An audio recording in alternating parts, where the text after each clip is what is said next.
Spinny wheel, spinny wheel.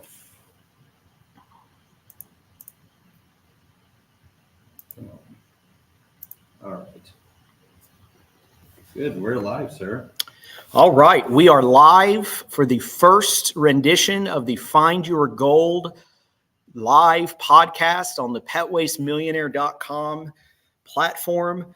I wanted to revamp our podcast. So we launched the Pet Waste Millionaire podcast about a year ago, maybe a little less than a year ago. We've experimented with it. We've done a little bit of live. We've done a lot of post-production and edited podcasts. We've still got Pet Waste Millionaire going and some other podcasts in the works for that. But I wanted to launch the Find Your Gold live podcast. And the specific purpose, a few pieces to this, was for it to be a live podcast. I wanted to do it as organically as possible. I wanted to get it live as soon as possible. And so I really am excited about this foundation. I'm excited about our first guest. The purpose of this Find Your Gold Live podcast, as I mentioned, is to inspire entrepreneurship. I want to bring in specifically aspiring entrepreneurs at all different stages, whether or not you're a seasoned entrepreneur, whether you're aspiring to be an entrepreneur, or whether you're somewhere in between. I want this podcast to be specifically conversations with fellow entrepreneurs in both the skilled trades, but even outside of the skilled trades. And so with that, I am really excited to introduce our first guest on the Find Your Gold live podcast. This is a gentleman that I met personally in Nashville a month ago, and he and I had an awesome conversation. And I thought to myself, this is the guy that I think should be our first Find Your Gold live guest. And so I want to introduce Ethan Kersey. He is the social media coordinator for Big Machine Distillery based out of Nashville, Tennessee. He graduated with a bachelor's degree in marketing from Belmont University in Nashville. He is also the founder of E2B Marketing and Media, an agency that has worked with brands all over the U.S. and is responsible for reaching millions of viewers through multiple social media platforms. And so help me welcome real quick, and be sure to comment and to comment and to post, assuming you can in this platform. I'm still learning it. So Ethan, I should also give some credit to Ethan. He is a guinea pig here. I am learning this. For those of you that have followed the Pet Waste Millionaire podcast, I've had to have Ben Gonzalez really help me with that, because this admittedly is something that it takes practice for me. But I'm a big believer that as an entrepreneur, we should always be striving to do something out of our comfort zone. We should be striving to do better and to expand our skill sets. And so that's part of what I'm doing here on the Find Your Gold Live podcast. So Ethan, thank you for being on. Bear with me. I tend to interrupt. I tend to talk a lot. Those are the worst possible things for a host, but I am working on growing as an entrepreneur. So help me with that. Feel free to call me out too, by the way, if I need to shut up for a second. Oh, dude, you're going to have to do it with me. I was going to say, so with that, rather than me continuing to rant, Ethan, welcome to the podcast. Thanks for being on. Like I said, I really enjoyed a lot of our conversation there in person at the Big Machine Distillery, where we hosted on the T-Pig tour in Nashville. We hosted an event. That's part of what we're doing here on the Pet Waste Millionaire site is traveling the country on the T-Pig tour, turning poop into gold and talking about that. But that's not what today is about. Today is about talking about your journey as an entrepreneur, both your past, your current, what you're working on now, and what you want to be doing in the future. And so I'm going to shut up for a second. I want to hear from you, sir. Yeah. So again, thanks for so much, EJ, for having me on. It's an honor to be the first person. Cynthia, very nice to meet you. See you in the chat. But so, gosh, starting, my dad, he was an entrepreneur. He is an entrepreneur, not was. He currently does frozen desserts. He's in the frozen dessert industry. He runs a franchise called Frios, Snappy Snow in Argyle, Texas. Huge inspiration in my life was him, and just kind of showing me how to, run a business. And with that came a lot of social skills, because he would allow me to work up there. And, I eventually came to the conclusion one day in college, ironically, when I was getting ready to work a 9-to-5, was like, dang, I think I want to be my own boss. Like, I think I just want to do something I want to do. And originally that was going to be some music DJing stuff, but then it kind of evolved into social media, which how I even got into social media was back in high school. I used to run meme pages. My first one being memes didn't exist when I was in high school. Oh yeah, it was amazing. It's amazing how far we've come with social media throughout the years now. And now you see them everywhere. But I started with meme pages. First one grew to 100 followers, and I was astonished. I'm like, oh my gosh, 100 strangers, they're following me. This is so cool. But eventually it died off because school, other priorities. I ended up starting another one, and that one got to a couple thousand, and I was like, okay, cool, fun. Ended up taking a back burner to focus on all of my extracurriculars there in school, and then also after that, just getting back into it in my junior year of college. Started a health and fitness page, which there's a little background on me. I used to be like over 400 pounds. I lost a bunch of weight in about 3 months, and then I continued going. I was about 250. Then I bulked back up again, and we're still going to try to get some more swole. So, but you used to be 400 pounds. Mm-hmm. 400. Never in a million years. I mean, you're a bigger guy than me when we met in person a month ago, but you're not. I mean, you're not even 250 now, are you? Oh yeah, no, I'm like 300 right now. Oh yeah. I didn't see it at all. 290 right now. 290. You carry it well. You carry it well. Thank you. I appreciate it. So how did you go? How'd you lose the weight? Did you start working out or change? Yeah. So I went in and I definitely did it in an unhealthy way at first. Now I'm doing it more healthy and I'm doing a steady decline. But it's so funny. My mom and my stepdad and my older sister, we made a bet. And here's the thing. I'm a competitive person. I feel like in business, you have to be competitive. It's the game. It's the game where it's not who wins. It's the last one standing. And they decided hey, we're going to do this thing called a tubby tussle. Cause we were all like pretty big. And it's like, we all need to lose weight. Grand prize, we all put in a couple $100. Grand prize was $500. And I was like, okay, I want that money first off. That's a good way to look at it. But what really set a fire under me was, my sister and my mom, they got this diet plan from this company called Slim to Life or Slim for Life, I believe. Yeah, I've heard of it. Well, here's the thing. That costs like $2,000. And between the two of them, they dropped $4,000 on this thing. And I was like, okay, cool. So they get that. And then I asked my stepdad and my mom, I'm like, yo, can y'all just pay for my gym membership? It was like a $50 sign on thing. And then plus $10 a month. They're like, no, we're not going to pay for your gym membership. You got to pay for that yourself. I'm like, what? So they're competitive like you. They didn't want to get you to get. Yeah. I'm like, so you pay, but the thing that pissed me off was, or I guess ticked me off was you paid for my sister, but you won't even pay like less than. Is your sister younger than you? No, she's older. She's older. So it's always, I have a younger sister and gotcha. She always got stuff I didn't get. Yeah. And I was just like, okay. I'm like, you want to play that game? I'm going to outwork you. So I for an entire summer, I'd wake up at 6 a.m. on the dot. I'd go in, I drive myself to the gym. I do 30 minutes on cardio, strength train, and then 30 minutes again on cardio, leave to go to work, come back and do like an extra hour of cardio. And I did it every day, and I only was eating about 1,600 calories a day. Wow. Did you say you started off, you said a second ago, you started off not healthy. Is that the not health? That's the healthy way to do it, isn't it? So I know nothing about personal fitness, clearly. No, it's all good because it's definitely interesting. When I say it's like, oh, not healthy.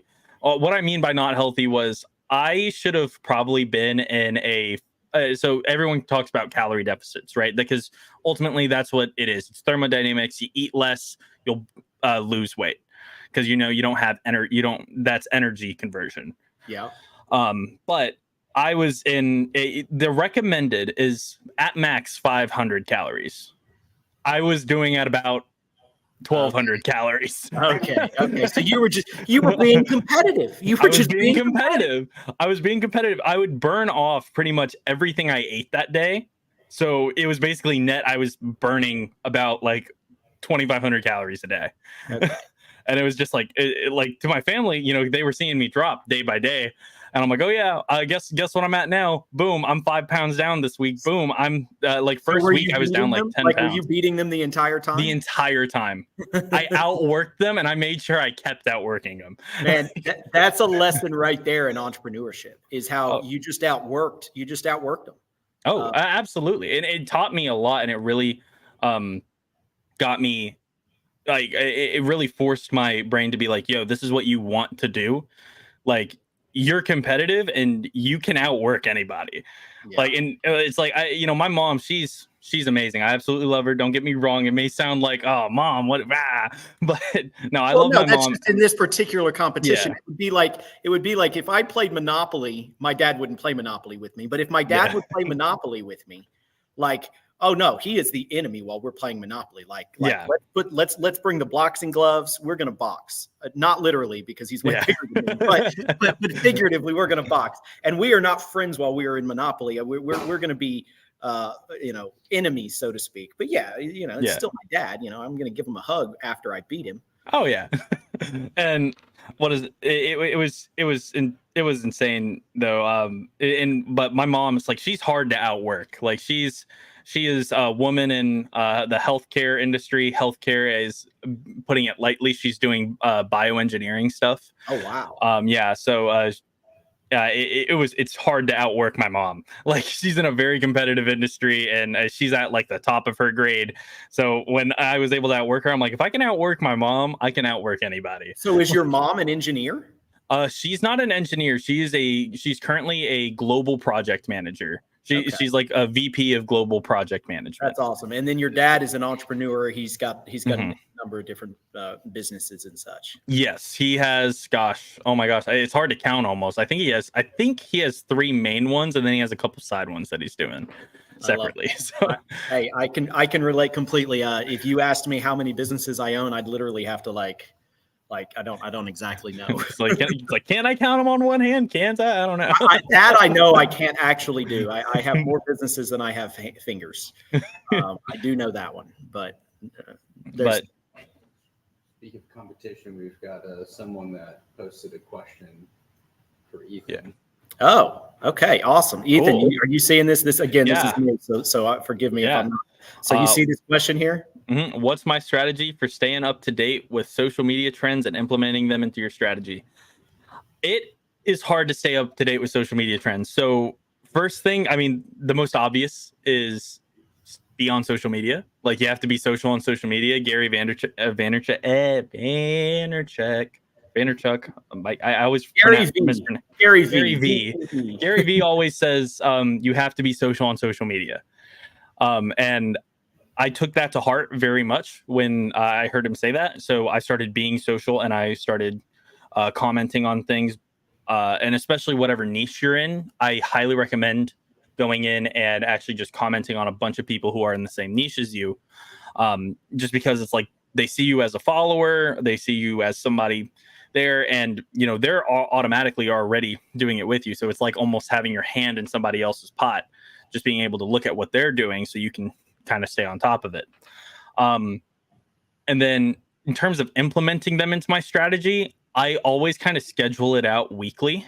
So I do week by week, like, hey, am I going to find a trend versus try to create something myself?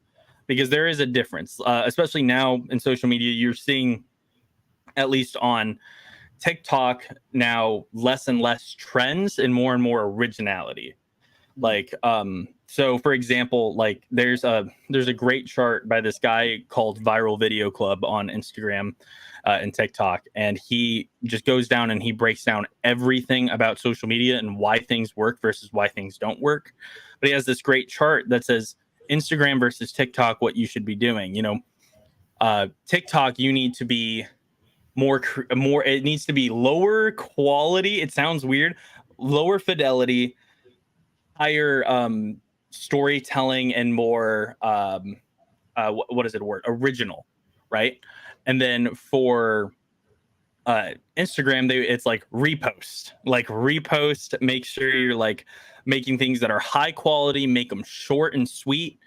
And it's like, you know, you look at those two because, you know, those are our top two players, and it's like those seem so different. But because, you know, you'll have one video that will go super viral on one app and another that will go super viral on another, but you have to be looking at those. But just essentially adapting all of that content to like week by week is what I do personally. And then, I mean, really just answering questions. If you want to be successful on social media, there is a ton of tools that you can do. You can use. My favorite one is straight up, I just like using Google. So I'll go in and I'll type in a search query saying, we'll use my Miata channel, for example. What engines are best to swap for a Miata? And then you'll see a bunch of answers, but there's this tab where it's like questions other people ask. Yeah. Bam, that's content. You go in and you look at that content. And now you just keep an eye on all of those questions. And now you have ideas. You can plan a whole year's worth of content doing that. Like, and I like have it as backup in case like, oh, I don't have an idea for the day, or, oh, I don't want to do a trend video. I changed my mind. And it's like, I can just answer a question. Cool. So that's what I'm going to do. And it's like, bam. And I always have something able to go up on my socials. Like there's never a dull moment. And then for me personally, I think humor, like E2B, I always say it's entertainment to business.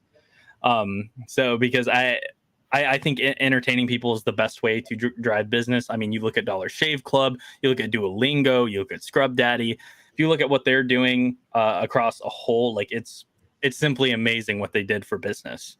Yeah, no, you're speaking our language. I know Brent King, our media producer. I know you met Brent in Nashville.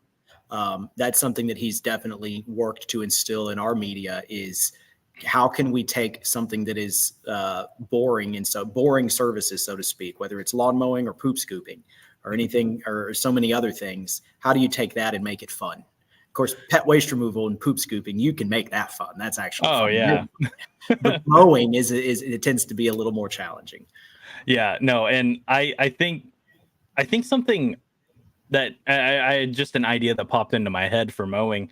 I actually think what y'all could do for mowing is just tell a story and then just time lapse y'all mowing. There's a guy who's doing that on YouTube and TikTok, and he does it for free for people now. Like that's how much he's making off of the videos on YouTube and TikTok. And he's just like, I haven't heard of this guy. Is it specifically like a lawn mowing guy? Yeah, he just goes and mows people's lawns. He does overgrown lawns. He goes and he searches for overgrown lawns, and he's like, "Yo, I just want to come in and I want to cut your grass for free for you." And it's so great because it's like these people are like, "I've been trying to get someone out here to even look at this job, and you're saying you want to do it completely for free?" And he's like, "Yeah," and he'll do it for him. It's simply amazing. Like the transformations look good. He'll go in and describe what he was doing. It's like, oh yeah, these edges were really bad, so we had to make sure we touched them up really good. Or he'll tell a story about what's going on. It is amazing. And what Cynthia said just there, oddly satisfying. It is very oddly satisfying. Is that the name of it? That's not the name. That's just... It's not the name. I'm forgetting his handle right now, and I hate that I'm forgetting his handle. But we can maybe overlay it in at some point if we can find it. There's a few people that do. Yeah, there's a few people like that, but it is simply fascinating what you can do, and it's amazing what pops off on social media. Yeah. Like things that you don't expect. That's the piece that I love about social media is first off, it's about it's something that you're never going to perfect because the moment you think you have it, it's such a constantly moving target. It's always going to be a challenge. And that as an entrepreneur is something that that's what fascinates it about me is obviously building an audience. And there's a lot of possibilities in that. But at the same time, just the challenge that it is, I talked about that a second ago. This isn't my natural thing. And so I love that I love the challenge in it. I love the challenge in all of it, but I also love so much fun. the potential in it, the potential to influence, the potential, again, we were talking a second ago about just your mindset and your competitiveness. And in a lot of ways, that's what Find Your Gold is about. It's about a mindset. Same with our brand, Pet Waste Millionaire. It's about establishing and talking about how mindset matters so much in business ownership and really in life in general. How you approach everything you do really is going to determine your success. It starts with literally how you think about it. Oh, absolutely. And what is it? There's what I know we talked a little bit about who we like watching for that.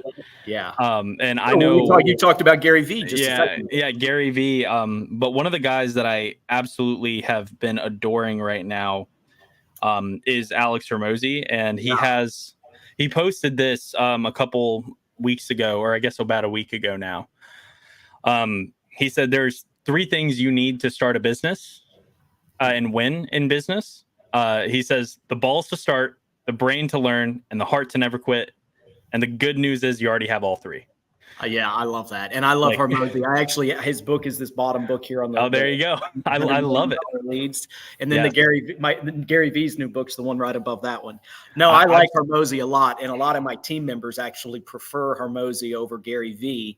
I've always really liked Gary Vee's style. I don't know why. I just like being yelled at. No, I like them both. They are masters at what we're talking about here. In fact, and Gary Vee was actually I'm reading his book right now.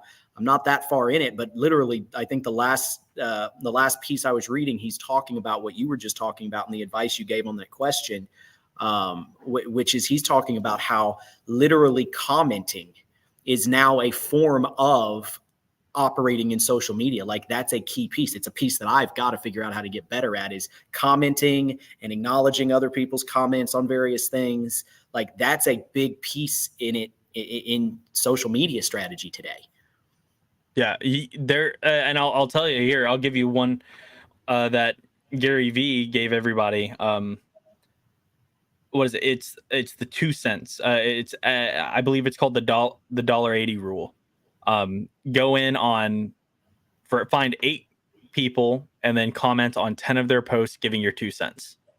Exactly. So, and funny thing, that's literally what you mentioned that comes from Gary Vee. I just read that. That was the last segment of the book that I was listening to just yesterday when I was on my rowing machine, because even though I know nothing about fitness, I've been trying to get better. So I've got me a little rowing machine, and I spend 7.5 minutes on it every day, because right now I'm still in the habit creation mode. I'm not in the actual mode of getting in shape. I'm still in the mode of like creating the habit to get in shape. Yeah. But I'm listening to this Gary Vee book while I'm doing it, and that's exactly what he was talking about. I love that. So have you read his book, or you just follow his social media? I follow his social media religiously. Like if you don't have to read the book. Yeah, it's like I feel like a lot of the things you can get nowadays, especially with people selling books. And granted, I think books are amazing. I have a ton of them. If you can see my back area over here, I don't have it installed yet, but I need to get another bookshelf because I have books literally overflowing. But look, my cousin Ryan is on. He's over here. Work out with me. I'll get you in shape. Bring it on, cousin. I need a personal trainer. Ben volunteered, but I told him he's got too much work to do. But yeah, no, I am. I think that still reading books is the best way to learn. Especially personally, like I do all 3 things, right? So I read, I highlight, and I listen at the same time. Wow. Like, so you really do study. See, that's a habit I've never been great at creating. I'm a slow reader, and so I moved and gravitated towards audiobooks. And I'm really ADD, in case it's not noticeable. It's even hard for me to sit still right here. And so I tend to be up and moving around when I'm listening to audio, but I have always known that I would get infinitely more out of everything I listened to if I was sitting down taking notes, and or if I was following along and highlighting. That's another example of that habit. How did you create that habit? Like, did you learn that in college, in high school? Where'd you get that from? I was watching a video about how to learn more efficiently, and this guy said, listen, you can learn a lot from a book, but here's the thing: you're going to read the book once, maybe, and it's like if you're lucky, you'll read it twice. Yeah. if you want to avoid having to read it 10 times to understanding the meaning behind the book, go in and start listening while you're reading. And then even more than that, read, highlight, and go forth. Because then when you go back and you need to like think about something, you're like, oh crap, I remember highlighting that. So you just immediately go back to a general area where you think it is, and then you'll read something that you highlight, and you're like, oh, that was before this, that was after this, and now you're immediately finding what you need. And how I just started, like, I started doing it, like it, and I was like, Did you that's do it in college? Was that like a study no, hack that you did in college? no, not at all. I'm sure my dad's listening, but he probably wouldn't like to hear that I did not study a whole lot in college. I focused more on practical things, like practical skills, specifically sales. I wanted to get really good at sales, so I spent an entire semester learning how to sell. And granted, I wasn't super good at it, but you were good enough to get through it. You didn't even have to study, and you made it through. You graduated college, right? Oh yeah. No, I still graduated. Like, I had a 3.5 GPA. Like, I paid attention in class, but since I was doing a lot of self study, and since I was studying marketing, all of it kind of reflected. Yeah. So the course material that they were teaching, there may have been a couple like quirks, but I actually had one professor. He came up to me and he was like, dude, like, this is really good. He's like, we haven't even been over this yet. he's like, how do you even know this? And I'm like, oh, I read this book about marketing. It was Alan Dibb's one-page marketing plan. And I got recommended it by my good friend Dylan. And he's like, you should read this book first. He's like, this book is great for learning how to market. And he has a great analogy in there that I'm forgetting off the top of my head, so I don't want to repeat it, but just type in on Google, Alan Dibb marketing analogy. Okay. And you will have what marketing looks like as a whole, because one of the things is marketing and sales. Everyone, even though they are very closely related, they are not the same thing. No, they are not. No, they are not. And I learned that and I'm like, I always tell people I'm terrible at sales. I can still sell something though. I'm better at closing than I can like at least like do an elevator pitch. But and I would even argue that sales, there are so many different facets to sales. So for example, in the trades where I come from, whether it's lawn mowing or pool cleaning or pest control or pooper scooping, pet waste removal, that's a totally different game when it comes to sales. Like, I can sell those services all day long because it's a matter of marketing first, and then people contact you that are already interested in the service you're providing. I can sell all day long to somebody who calls me on the phone or emails me and says, I'm interested in the thing you're trying to, that you offer. Yeah. But I learned in 2013, after about a year, and I discovered search engine optimization in 2012. I was a little bit late to the ball game there. SEO was already a happening thing most elsewhere, but I discovered it in 2012. Well, in 2013, my business partner and I, we had so much success early on with SEO, we thought we wanted to be in the SEO business for a brief time. And so we went out and we started in 2013 an SEO company.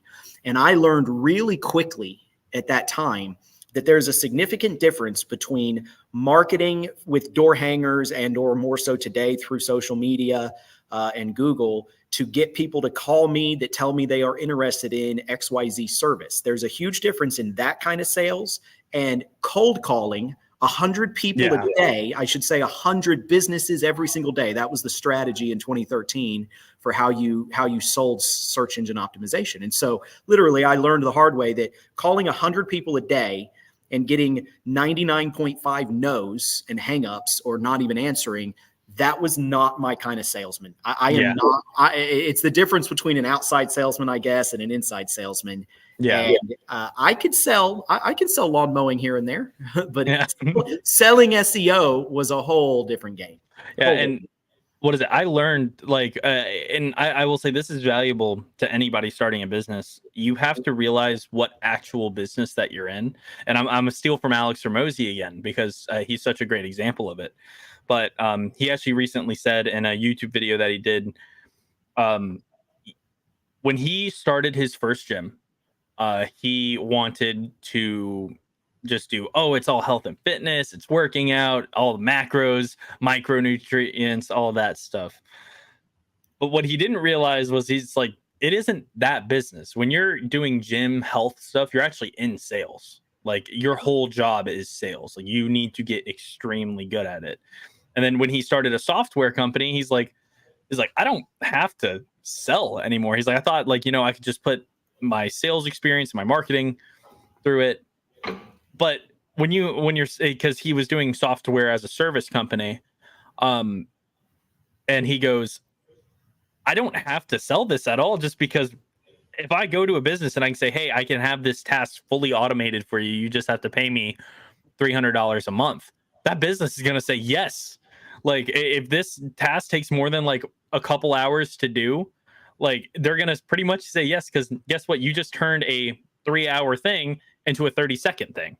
Like, so you just saved so much time for them. It's basically hard not to say no, but he was actually in the product business though, because he had to make sure that software was at 100% all the time.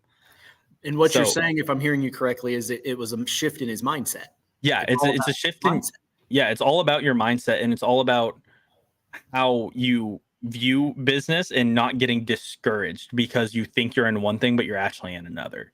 Yeah. Like, and that's something I realized with myself was doing marketing and media. Like, oh, I'm in social media and like this is all I want to do, yada yada yada. No, I'm in sales. Like for me, I go up to people and I'm saying, hey, I can improve this, and I know I can. Here are my numbers. Let's just schedule a meeting and talk about what you want out of this. Yeah. And for a lot of people, it's a lot of people, it's a no, but hey, that's okay. And I've had a lot of those people who say no, they end up changing their minds and they're like, you know what, let's give you a shot. And right. I'll go in and I grew, one guy, he had basically 0 followers. He had maybe 100 followers, and I grew him all the way up to 12,000 just within 3 months. Now, which platform was that on? Was that Instagram? Instagram. Yeah, no, Instagram. TikTok is new to me, and I will say that wholeheartedly. It's new to me. I'm still learning it. But that being said, I've gotten a decent handle on it. I just grew one account there up to like 50,000. So, oh wow, that's fantastic. Yeah, and obviously you don't make big money until you're in the millions. But yeah, actually, I'm curious on that. So, on how does that Instagram is less monetized, right? Like it's harder to monetize Instagram. It's hard to monetize. So I'll basically give you the 3 breakdown because there's 3 that you can make money on pretty consistently. There's Instagram, which is the least, TikTok, and then YouTube. YouTube is your big pay out. However, it's definitely the hardest. Right. Instagram, they sometimes have a fund that goes out and it's like, yo, you can win part of this fund. It's like up to $100,000. And obviously a lot of those big creators, they take most of that pot because then they'll go really hard into their social media. And it's like, yo, let's make this elaborate video, and they'll get it out in a couple days. Right. And they'll take 50% of the pot. And then the rest of it's just kind of for us smaller guys, who only have like less than 100,000. And you're lucky if you get in any of that. But then they have their subscription feature, which is kind of more like a privatized. It's almost like a Discord server where it's like, oh, like, pay 99 cents. You get to see more content from this person, or you get to be invited to exclusive lives or stuff like that. And that's Instagram specifically. Yeah, that's Instagram specifically. And there's a couple more ways, like people can donate you these things called gifts on your videos, which, I mean, I don't know how much money it makes you because I've yet to have someone donate to me on it.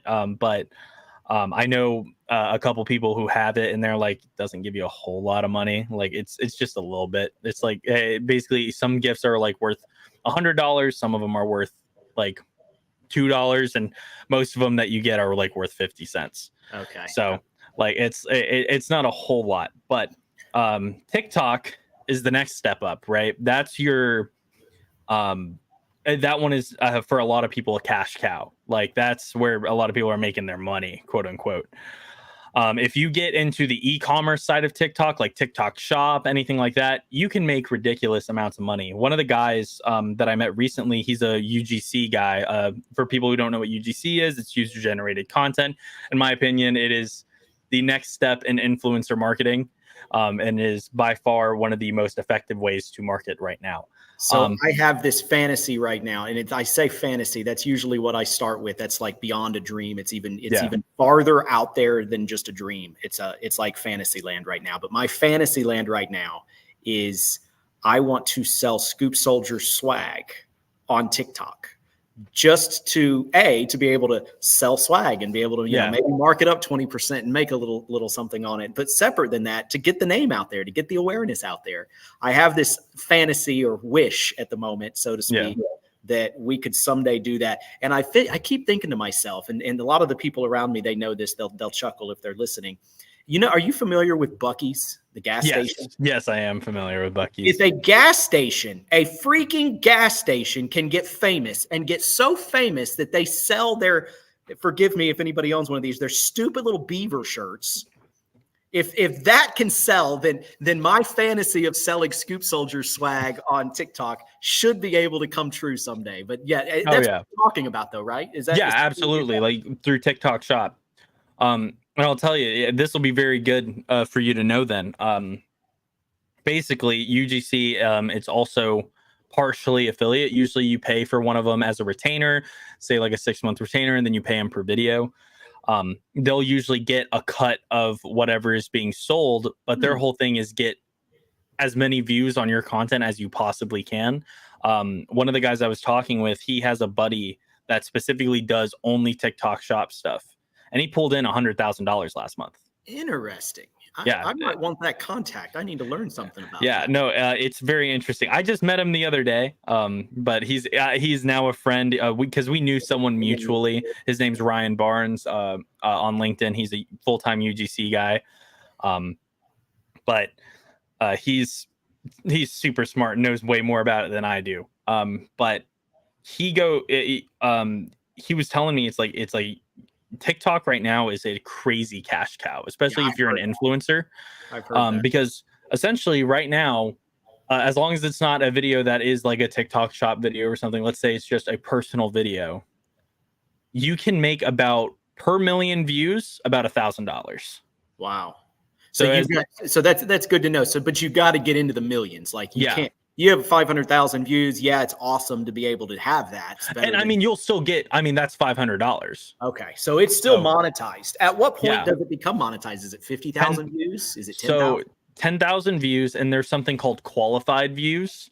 Okay. It's like people who stay past a certain point. I believe it's like past 3 or 4 seconds. Okay. So as long as you can maintain their attention for 3 to 4 seconds, there you go. That's a qualified view. See, that's my problem. I tend to ramble. No, I'm with you, and it's all more the point though.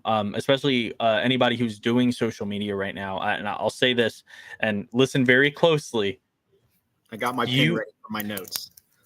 You need to have a hook. I cannot stress that enough. It's something that captures the viewer. You need to have something like that, because if you don't, no one's going to want to pay attention to you. Yeah. So if I was to do a video talking about, we'll go poop scooping. It's like, this guy just paid me $100 to scoop shit. Like, just go for it. Like, and be vulgar if you want, just keep it more PC if you want. But it's like, this guy just paid me $100 to scoop literal shit off his porch. It's like, holy crap. Like, someone just paid you that? It's like, yeah, someone did. And it's like, and here's how I did it. And then you go in and you explain, and then you add mini hooks that keep the viewer. Like, one of the ones that I love doing right now is I love doing like a little bar at the bottom of the video, showing how far people are going throughout the video. So that way it feels like they're making progress. Yeah. So no, I literally am that person that will look and see how long I have left. And if it's too long, my ADD will get me and I'll move on. But like, seeing that bar actually tells me where I'm at in the video. It works. And it keeps people hooked. It's like, oh, I'm already a quarter of the way through this video. It's like, oh, okay. And then they'll get to the halfway point and they're like, oh, great. Awesome. I'm halfway through this video, and they'll keep going. And like, it's such a small thing, but like doing things like that will take your video from, here to here. Like, and it's ridiculous how effective it is, like, truly. And one of the things that I'm actually experimenting with right now is kind of doing these things called well, jump cuts. I call them jump cuts, but it's basically I have a different background behind me every clip. So I'll break down my social media script into like 3 different things, and 1 second I'm in the kitchen, the next second I'm outside, the next second someone's taking a video of me. I'm no longer taking a video of the self, someone's taking a video of me. Like, and I'll just move around, and that keeps people's attention because it's like, where's he going to go next? What's he going to do? Yeah. Like, No, I can totally see how it keeps the attention. In fact, I've been told by my media team that I need to change up my location because my background gets boring out over time. Yeah, no, and I truly like people like it does like it happens to I me can see even. it. I can totally see it. It's very interesting. Just small things like that will show such tremendous growth on videos. And then obviously, like, I mean, having a funny post every now and then where it's not as serious, that's kind of what I feel like is important too.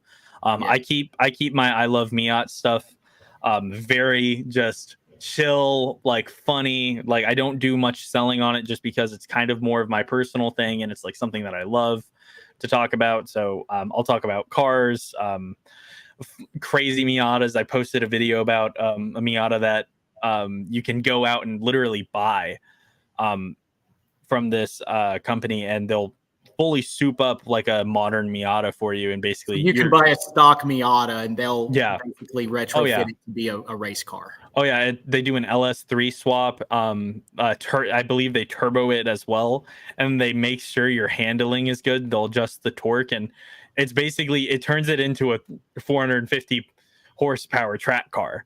Oh, I need that contact. As soon as Yeah. my wife, she's the most laid back, easygoing. We talked about this when we met in person. You met her. She's the most laid back, easygoing wife. I couldn't ask for more. But where she suddenly decided to draw the line was when I told her after I broke my leg playing hockey last year. I said, okay, I'm going to go for something lower risk with, a roll cage around me because it's safer. Oh yeah. I want to race cars. And she has been adamantly against me racing cars. And then she got even more adamantly against me racing cars when I told her that Miatas are the best. They're the best to start with. And then she said she got even more against it. So when I talk her into letting me race, that sounds like my kind of guy, the kind of guy that can kind of give me like a turnkey track car from start to finish. Yeah, no, what is it? I think it's $75,000 to do it, but it's nuts. Like, that car for racing, that's not expensive for racing. Like, if you wanted to do that to a Porsche, you'd be at like 400,000 or something. Oh yeah, for sure. But then again, though, how are you gonna hurt a Porsche? They're so iconic. That's the other problem with racing. Well, racing them is, if you damage it, it's really costly, really fast. You can bump up on a Miata, you could, because I imagine when you're racing, you bump your competitors once in a while, right? Oh yeah, for sure. And I mean, I highly recommend looking at the MX-5 Cup. Like, it's definitely one of the more interesting racing areas. So yeah, Campbell Scoops actually just awesome, put in a question I just saw. What platform would I say is best for pet waste removal? Facebook, TikTok, or Instagram? Here's the thing. I think it's kind of subjective. So I would go and say, where is your main audience? If your main audience is TikTok, focus 100% on TikTok. You can always cross post. Don't worry about that. If it's Facebook, go on Facebook. If it's Instagram, go on Instagram. I am wholeheartedly I wholeheartedly think you use it, file it, or delete it. And if you already have an audience built up, there's no point in wasting that audience. So let's go in and let's try to grow it more. So before anything, assess your audience first. In terms of where I think would be best, I think you would have the best bet with Facebook or Instagram. One of those two, because they're definitely more business oriented.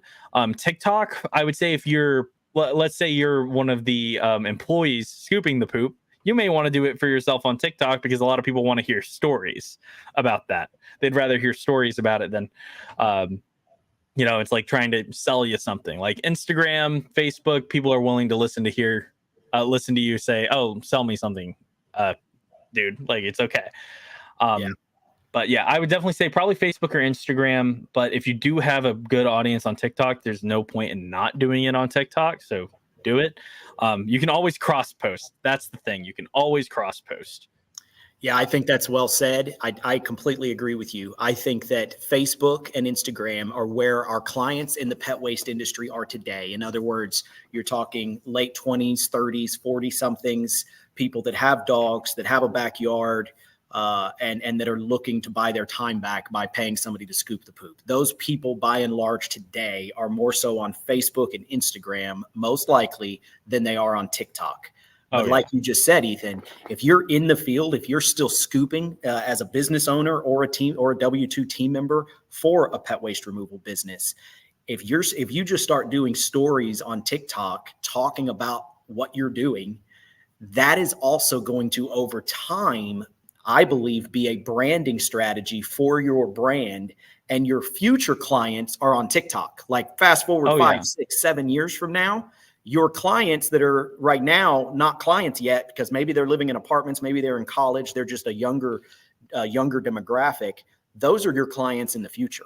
And so if you're active on TikTok already, I think you do exactly as you just said, Ethan. You start posting on a regular basis, just fun stories on TikTok. But where you're going to get customers today, I think, is probably Facebook and Instagram. I would agree with you. Absolutely. And I will always Google. I actually Google for sure. We talked, and you talked a little bit about where you're at on TikTok and your journey, learning that platform and how you tend to focus, it sounds like your background is more so Instagram. But talk to me about how Google fits into all these, and also talk about you mentioned posting on multiple platforms. Like, where do you draw that line? Because the platforms are so alike on one hand, but B, they're really different. They've each got their own niche. So for Google, it's harder, in my opinion. It's harder to say like what you should be doing. My number one thing is always have something up, have something new up. Like, even if it's once a week, just post something new on your Google business account. Like, it just shows that you're an active business and that you're working on doing stuff. It's like, oh, cool, let's have this. But in terms of that, obviously, your Google business profile is definitely more photos based. So it's kind of harder to do, I guess, just like taking pictures, especially depending on what industry you're in. Let's say poop scooping, for example. You don't want to show dog poop on your Google sometimes business profile. Sometimes you do. But yeah, you got to be careful with it too, because you turn people off by getting too gross. yeah, exactly. But definitely, like any events y'all are doing, especially if it's like, for example, let's use Scoop Soldiers. When y'all were coming out to Big Machine Tavern, great to have that posted on your social media. Like, tag us, like, for that, because we can repost it. And doing just keeping it updated for Google, I think is just the most important thing, because you don't want to look dead. Like, no business wants to look dead. Right. So, right. And like you say, tie in what boots on the ground you're doing, exactly, whatever that may be. Put that online as best and as much as you can on the respective platforms that maybe you're most skilled at or passionate about, but also hopefully what your industry will be. Yeah. And I will say, like, if social medias work all the same, which, fun fact, most of them do work the same. Yeah. I will tell you one thing: you will always beat people out with volume than you will a catchy video. So TikTok actually taught me this the best, especially when I was learning it initially. You have to be posting on TikTok minimum twice a day. Like, that's how competitive TikTok is. Like, TikTok is twice a day, going hard every single time. Like, that's if you're doing it full time. If you're running your own business, your bare minimum should be 2 times a day, and ideally you should be hitting 3 to 4. Wow, just on TikTok. Just on TikTok, just for TikTok, which that sounds ridiculous, right? But then I started applying it to Instagram as well, and it's like, let's post 2 times a day. And this was when I started doing it initially, and when I was experimenting with TikTok, I went in and it basically made my 10,000 followers that I had at the time. I went from 10,000 to 20,000 in less than I think 2 weeks. Wow. Just by posting more frequently? Yep. Just posted twice a day, every single day. And I did it in 2 weeks. But yeah, it was pretty crazy. Like just the amount of volume versus just posting something high quality. Now I'm lucky because like, when you have a following, you can kind of get away with posting once a day now. There are days where I post twice now just to kind of keep up. And it's like, we had an expectation of that. I'll keep it up there just to be sure. But the more you post, the more likely you're going to get more followers, the more likely you're going to get more leads. Like that's how you go about it. Right. And at least that was has been part of my strategy is I've focused on this and posting. I mean, that was our strategy in 2023 was just create the habit of posting multiple times a day on multiple platforms and create the habit, get in that mindset that you've got to get that done. And, but what I've realized in doing that is, like you said, it's a volume game, and you do end up, you get better over time. It's practice as much as it is anything else. If you're only posting once a day versus twice a day, you're posting half as much, which means it's going to take you twice as long to get better at it. Yeah, absolutely. And I mean, 10,000 hour rule, right? Like you spend 10,000 hours doing something, you're going to be considered a master of it. Yep. And I mean, it applies to anything. So, I really use that for social media just because it took me so long to kind of fully grasp how big of a beast social media is. And people say it's like, oh, well, social media can't be that hard. I see a video of a cat jumping on its owner and it gets 40 million views. Like, oh, that's so easy. It's like, okay, then you replicate it. Right. Yeah. It's and that's the beauty, that's both the beauty and the challenge of social media is you can't duplicate anything. Like, no, it's so hard. But that's also the beauty in it. It can't be copied. Like we can talk about Gary Vee or Alex Hormozi and what they've done, but it's literally impossible to copy and duplicate exactly what they've done. And I actually think that that's generally a testament to life and business in general. Is, we're all searching for the best way to do something, the best way to operate our business, the best way to execute on each of our individual dreams as individual human beings, right? We want, but at the same time, there's no way that, no matter who we look up to, there's no way you can take that exact same path. Every single entrepreneur, and just like social media, every single social media influencer has a different path. It's impossible to duplicate exactly. You have to kind of blaze your own path, still learning from those people, but it's always got to be different. And the other thing is you're not competing. In a lot of ways, I mean, you could say you're competing for attention, but at the same time, you're really not competing if you're going about it in the right mindset. Yeah, no, and I think what you said there is just if you're going about it in the right mindset, then I mean, it's so weird because like I immediately think it's like, oh, it's hard to copy. You can't. So at least for trends, right? Like my mind goes to trends on social media, like they're easy to copy, but how do you go but and every time it's copied, it may or may not get a different result. Yeah, exactly. Or the same result. Yeah. And with that, what I'm saying though is like there's this concept that I like to use. I actually heard it from a Twitch streamer of all people, someone who plays video games for a living. And you go, it's like, oh, you play video games. You don't make a whole lot of money. Those dudes make money. Like it's ridiculous. They make some money. Like anything, just like everything else. The top 1% or 1% of 1% make a ton of money, but then it has a quick decline from there. Yeah, exactly. But he goes in because he's like, everyone always asks him, it's like, how do you get these ideas? Like they're so unique, they're so good. And he's like, here's the thing, I don't get my own ideas. He's like, I steal ideas from other creators. And what is it? That actually brings up a separate thing that I love. Leonardo da Vinci once said it: "Good artists create, great artists steal."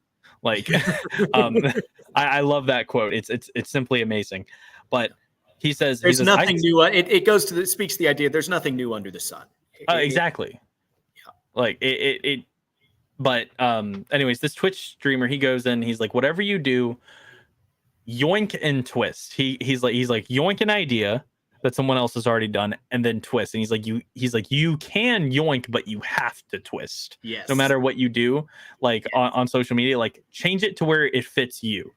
And I mean, that's how I started one trend on social media. And it's so funny now I see people doing it and it's like, I'm no longer doing it anymore, but it popped off and I got like 5 or 6 million views on one video from it. And it was literally just a picture of a Miata I found off of Google.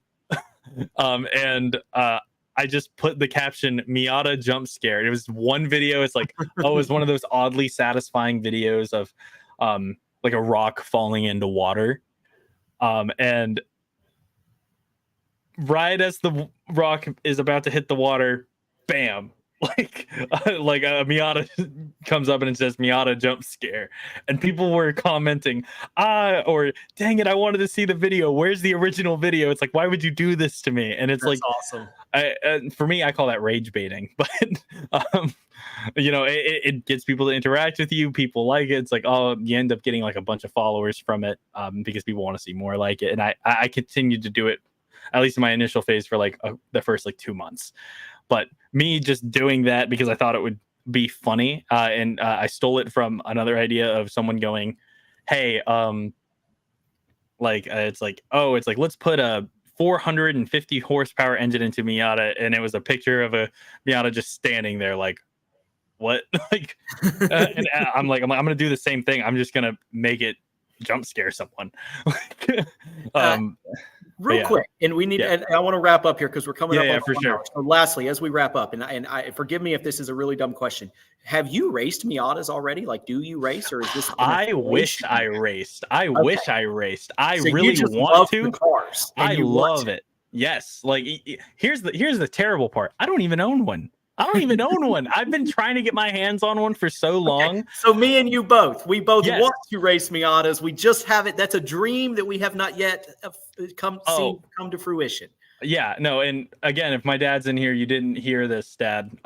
But first thing I'm doing when I get a Miata is I'm immediately going drifting. I do not care. That car is perfect for drifting. It has amazing handling.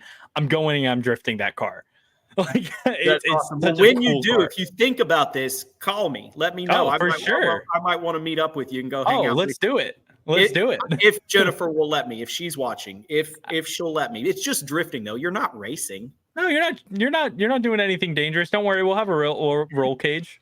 Exactly. Roll cage solves it all. Covers all your problems. It's like riding a roller coaster. You're perfectly strapped in. It's perfectly safe. Oh yeah. No, it's like, don't worry about it. We're good.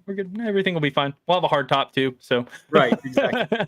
If I can afford one. Ethan, this has been awesome. A lot of fun. So I gotta say, and again, and I've told Ben this before, I really love the live setup. I love the live setup.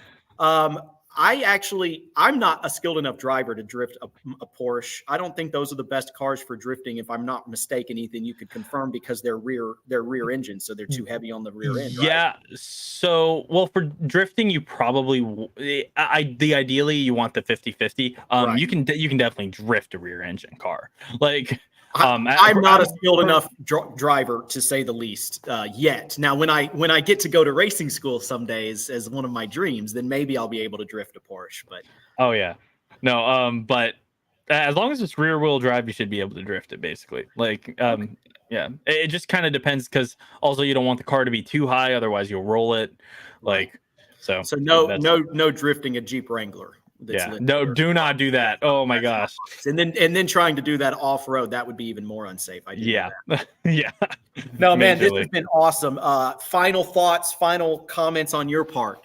Dude, I just really thank you for having me on. It's been an honor. I'm glad I'm the first person. If y'all ever want to invite me back, I gladly do it. I was going to start with that. That's what I was going to start with. We'll definitely have to have you back. No, yeah, absolutely. Especially when I'm doing my media stuff full time, that I will definitely want to be back on and just be like, yo, for sure. Well, definitely stay in touch. Be sure to stay in touch. And yes, absolutely. Best wishes on your entrepreneurial journey and finding your gold. Man, you have got the mindset. You have definitely got it. Very clear that you've been both self-educated and formally educated. And it sounds like you have some awesome parents, which that matters a lot. In Truly, it does. It definitely sets you up to be able to stand on the shoulders of your family, and so that's awesome. Thanks again for being on. Thank you for having me. For those watching, thank you for being a part of the Find Your Gold Live podcast, episode 1. May it go down in infamy and be famous forever. Because again, what is our purpose here at Find Your Gold and Pet Waste Millionaire? It's to simply tell the story of entrepreneurship. I believe I'm so passionate about entrepreneurship, and I really do believe that it can really solve a lot of challenges in our culture and in individuals' lives, because it does challenge you and it forces you to be better. And so I hope to inspire future entrepreneurs and current entrepreneurs.